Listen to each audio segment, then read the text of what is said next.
Hey friends, happy Sunday. Are you ready for an adventure on the high seas? Let's do it. Hey Jesus, you want to go to the other side of the lake with us in our big boat? Heck yeah, I do. It's a long journey. Everyone better make sure you pack enough stuff for the long journey. Ooh, a sword!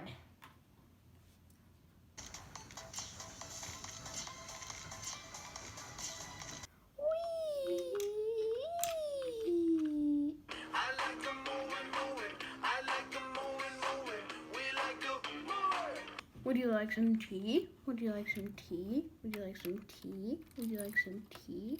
Would you like some tea? Would you like some tea? But suddenly,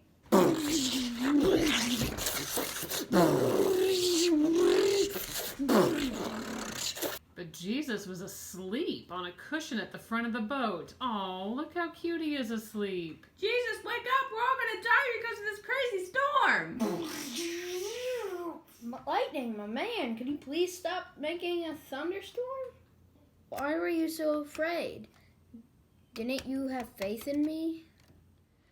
And that's how it happened. Man, wow, Jesus stilled the storm. Stilling the storm means he told it to calm down. And it did. There was a thunderstorm, rainstorm outside my house just this morning, and I literally thought about going out and telling it, go away! And I don't think it would have worked.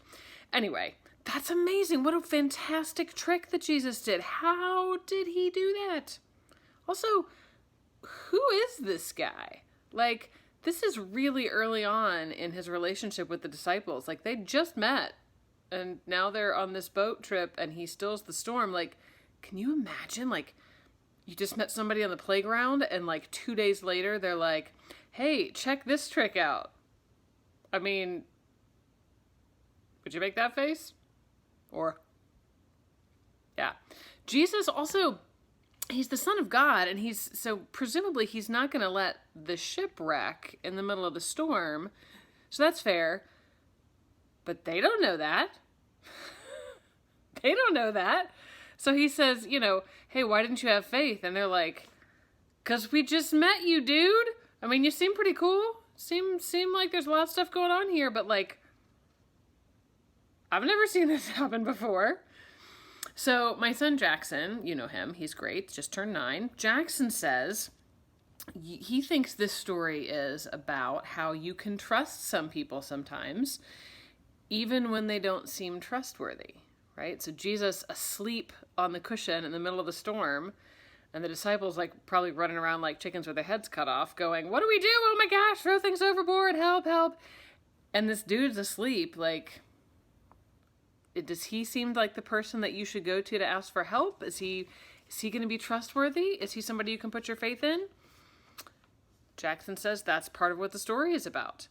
He also, when we talked about it, said maybe the story is about how there's help available when we ask.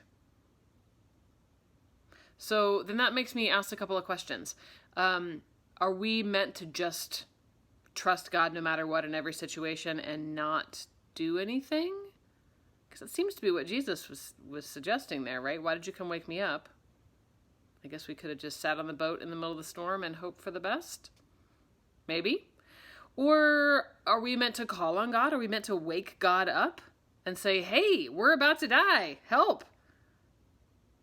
Sure. Yeah, absolutely. And then I wonder, after watching him do that, were they more frightened of the storm, or were they more frightened of this guy who told the storm to shh? And then I want to ask the question, are we meant to be afraid of Jesus? I don't think so. But sometimes he does stuff that's kind of scary. So I have to tell you this. Lots of Bible stories leave me with lots of questions and not answers. And yes, even me. I am a clergy person. I'm your pastor. I would guarantee you that Pastor Heidi and Pastor Pat and Pastor Alex all will have the same thing. So much of the Bible doesn't give us an answer. It leaves us with these weird questions. What are we supposed to do with this story? It's bananas. So what are your questions? When you watched this video or you've read other stories from Scripture, what questions came up for you? Did you ask, like, why did they do that? What am I supposed to do with this? Like, why are you telling me this story, Mom and Dad?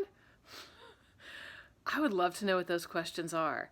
And I want you to know that your questions are important.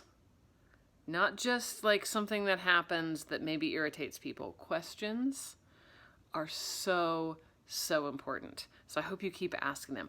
Come ask me your questions.